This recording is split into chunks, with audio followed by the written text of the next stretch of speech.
Bonjour, bonjour les élèves de terminale option SVT, SPC et sciences maths. On est toujours à la chimie pour faire un diagnostic dans les équations chimiques. Donc, équilibrage d'une équation chimique par la méthode d'étalonnement. On a 4 équations différentes. Première équation, c'est la réaction entre H2 plus O2, ça donne H2O. Deuxième équation, c'est la réaction entre Na plus O2, ça donne Na2O. La troisième, c'est la dissolution de KClO3, ça donne O2 plus KCl. La dernière, c'est Na2O2 plus H2O, donne O3 plus NaOH. Notre objectif dans cette vidéo d'équilibrer chaque équation de réaction, puis vérifier s'il est bien ajusté en dénombrant les atomes. Alors, premier exemple, comme je l'ai dit, la réaction entre H2 plus O2, ça donne H2O. Deuxième exemple, c'est la réaction entre NaO2. Je répète, c'est la deuxième, la réaction entre Na plus O2, ça donne Na2O. La troisième équation, c'est KClO3 donne O2 plus KCl. La quatrième exemple, c'est Na2O2 plus H2O donne O3 plus NaOH. Donc, 4 réactions différentes. Je commence par le premier exemple. Dans l'écriture de l'équation des réactions proposées, propose un formalisme très précis. Donc, c'est-à-dire choisir parmi les 4 propositions une seule réponse juste. Première proposition, est-ce que je peux écrire la réaction H2O2 dans H2O? Est-ce qu'il est équilibré? Ou, deuxième choix, H2O2 donne 2H2O. Ou la troisième, H2 plus 2O2 donne 2H2O. Ou la quatrième, 2H2 plus O2 donne 2H2O. Alors, pour répondre, il faut passer par les étapes suivantes. Supposons la réaction entre H2 plus O2 donne H2O.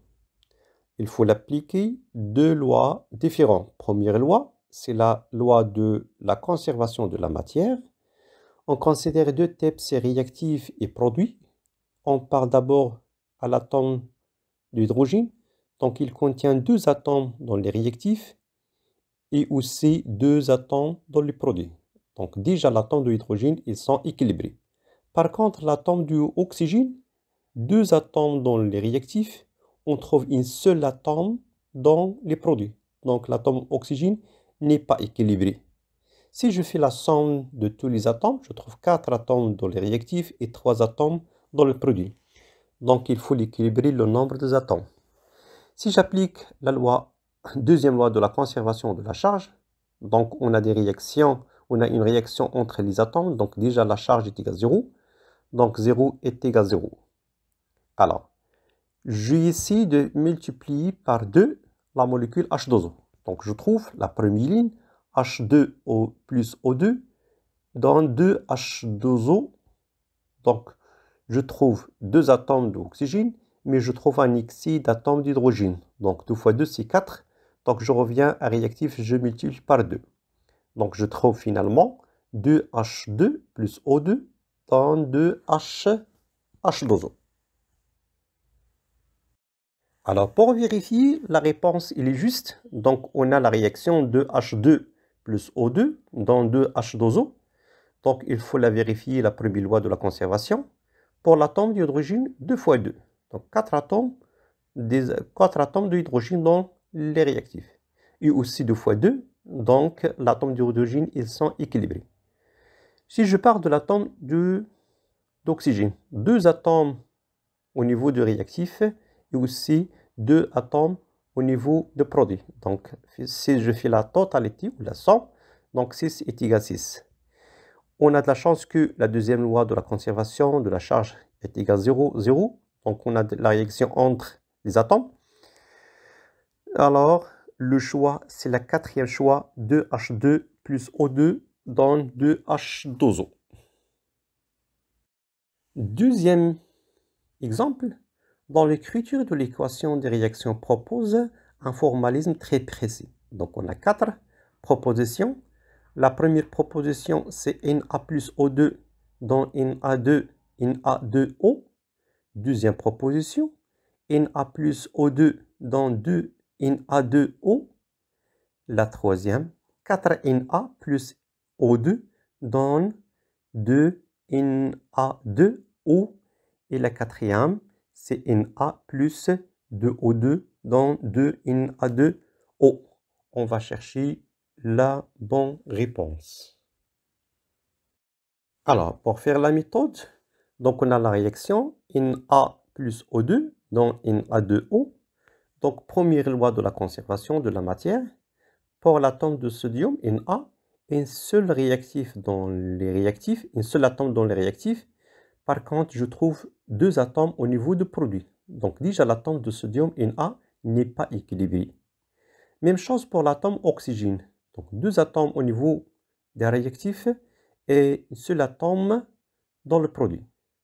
Alors, même je fais la somme 3,3, mais la somme des atomes ils sont différents. C'est-à-dire, au niveau du réactif, un seul atome de sodium et 2 atomes d'oxygène. Au niveau du produit, 2 atomes de sodium et un seul atome d'oxygène. Donc, il n'est pas équilibré, même je trouve la somme, ils sont égaux. Donc, si je parle de la première loi de la conservation de la matière, c'est-à-dire le nombre des atomes, le nombre de mêmes atomes au niveau du réactif est égal au même nombre d'atomes, même atome au niveau du produit. Alors, deuxième loi de la conservation de la charge, donc ils sont 0 est égal à 0, toujours type atome. Donc, je vais ici de multiplier par 2. Donc, je trouve Na plus O2 donne 2 Na2O, donc pour équilibrer les atomes d'oxygène. Alors, je trouve le nombre d'atomes d'oxygène déjà équilibré, mais je trouve un excès d'atomes de sodium. Donc, 2 fois 2 est déjà 4, donc je multiplie par 4. Donc, je trouve finalement 4 Na plus O2 donne 2 Na2O. Pour vérifier l'équation, est-ce qu'elle est équilibrée? Donc, 4Na plus O2 donne 2 Na2O. Donc, j'applique la loi de la conservation de la matière. Je commence tout d'abord par l'atome de sodium, Na. 4 atomes au niveau du réactif et 2 fois 2, donc 4 atomes au niveau du produit. Alors, déjà, le nombre d'atomes de sodium est équilibré. Et oxygène, 1 fois 2 et 2 fois 1, donc aussi équilibré. Et je trouve la somme des atomes. Ils sont égaux, 6, 6. Deuxième loi de la conservation de la charge. Donc, 0 égale 0. Même remarque, ce sont la réaction entre les atomes. Donc, le choix, c'est troisième choix, 4Na plus O2 donne 2 Na2O. Un autre exemple, dans l'écriture de l'équation des réactions propose un formalisme très précis. Donc, première proposition, KClO3 donne O2 plus KCl. Deuxième proposition, KClO3 donne 3O2 plus KCl. 2 KClO3 donne 3O2 plus 2 KCl. Et la dernière, 2 KClO3 donne O2 plus 2 KCl. Alors, on va ici appliquer la méthode pour équilibrer cette équation. Donc, KClO3 dans O2 plus KCl. J'applique la première loi de la conservation de la matière. Pour K, potassium, un seul atome au niveau du réactif, K. Aussi, un seul atome au niveau du produit. Donc, l'atome de potassium équilibré. Chlore, Cl, un seul atome au niveau des réactifs, un seul atome au niveau du produit. Donc, 2 atomes ils sont équilibrés, il reste l'atome oxygène.